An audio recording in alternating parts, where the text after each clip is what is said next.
And that, of course, works out perfectly with the bizarreness that is this story. Other details I gleaned from that interview?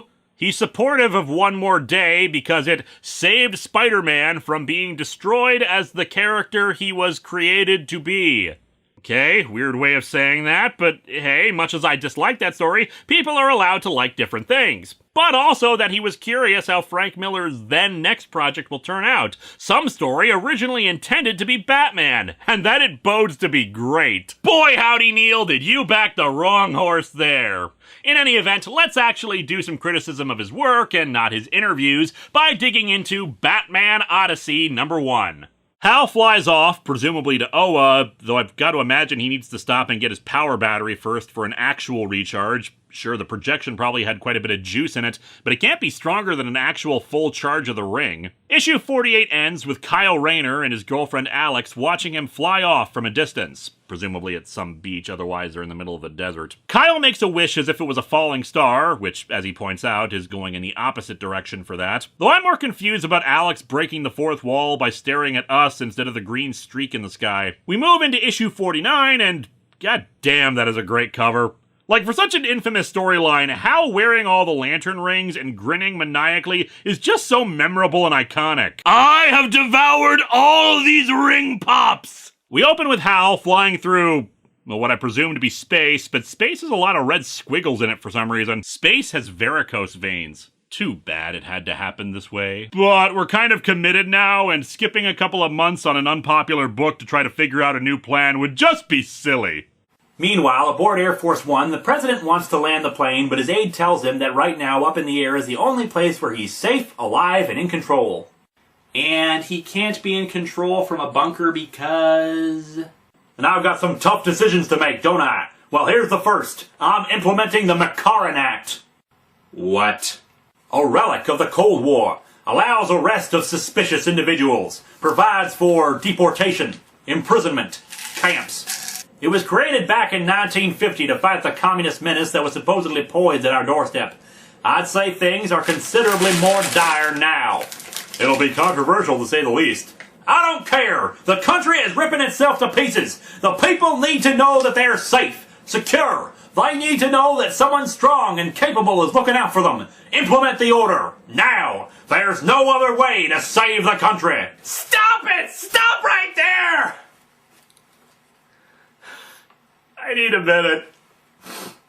I'm just gonna put my face in a pillow and try not to smother myself, tempted as I may be. And yet somehow this is still more entertaining than the comic itself. I can't believe they actually thought this was a good idea. They took a simple, if entirely stupid, invasion story and made it into some diatribe against the Bush administration and the war on terror. It boggles the mind that no one, writers, artists, or editors along the way, stopped for a moment, turned to the others and asked, "Are we sure this is a good idea?" And it only gets worse, people. Just wait. At the Korean War Memorial, Batman is fighting some Amazons and, for some reason, these ones haven't decapitated all the statues or blown them up. Why these ones when they've basically annihilated every other structure? If I even need to answer that, you haven't been paying attention so far. He hired the downtrodden and the indigent to submit to his controversial experiments. Someday I shall prove to the world that Wonder Bros should shoot laser beams!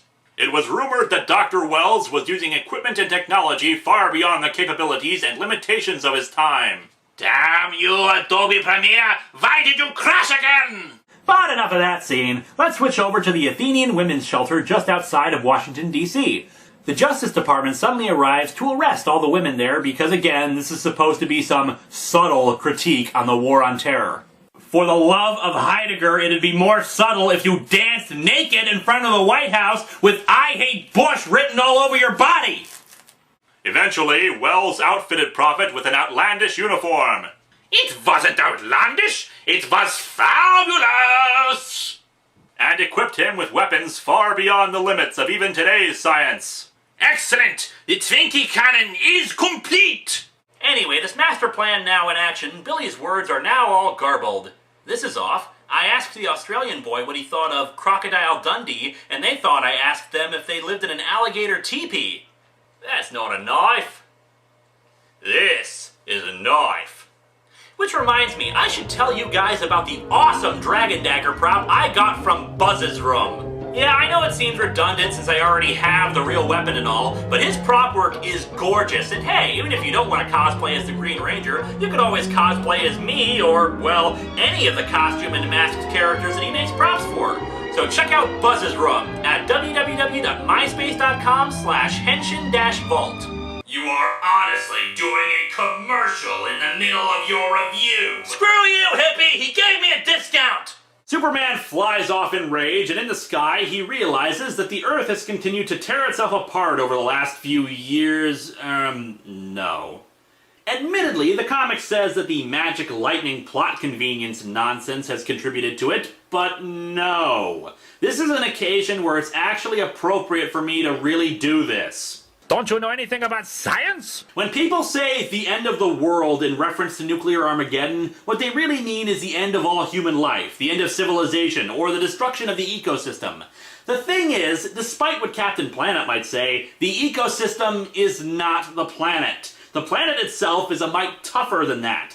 Earth's crust is about 20 to 30 miles thick, and that's not even getting into the mantles or the core of the planet itself. To put it in further context, the farthest mankind has been able to drill is roughly about 7 miles or so into the planet at best. Above-ground nuclear bombs release a lot of energy, but it's not directed at the ground. Let's really put our science caps on now, because I prefer talking about something intelligent and not the stupid-as-all-hell comic. There are an estimated 60 to 70,000 nuclear weapons in the world. Even if you directed all of those weapons to a single spot on the planet at the same time and directed all the energy downwards towards the planet, it might scratch the surface. A little bit. More likely is that all that directed force might slightly move the planet out of orbit, like an inch or two. Maybe. I'm going by a specific tweet I received when I asked about the subject from one Dirty K. I do apologize if they, and by extension me, turn out to be wrong about this, but I like this because it really sounds good. Using the most powerful nuke ever made, the Tsar Bomba, as a baseline, you would need roughly 400 quindecillion Tsar Bombas in order to completely destroy the Earth. That's 4 and 50 zeros on the end of it. Others made similar calculations, like Metal Hero Damien coming up with 875 quadrillion of the United States' strongest nukes to do it. So what's the point of that lengthy little bit there? Yes, nuclear war would most certainly devastate most, if not all, life on Earth.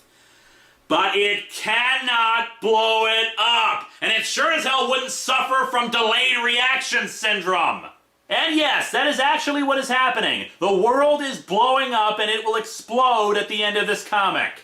Let's make a long and very stupid story short and end this, shall we? It sucks!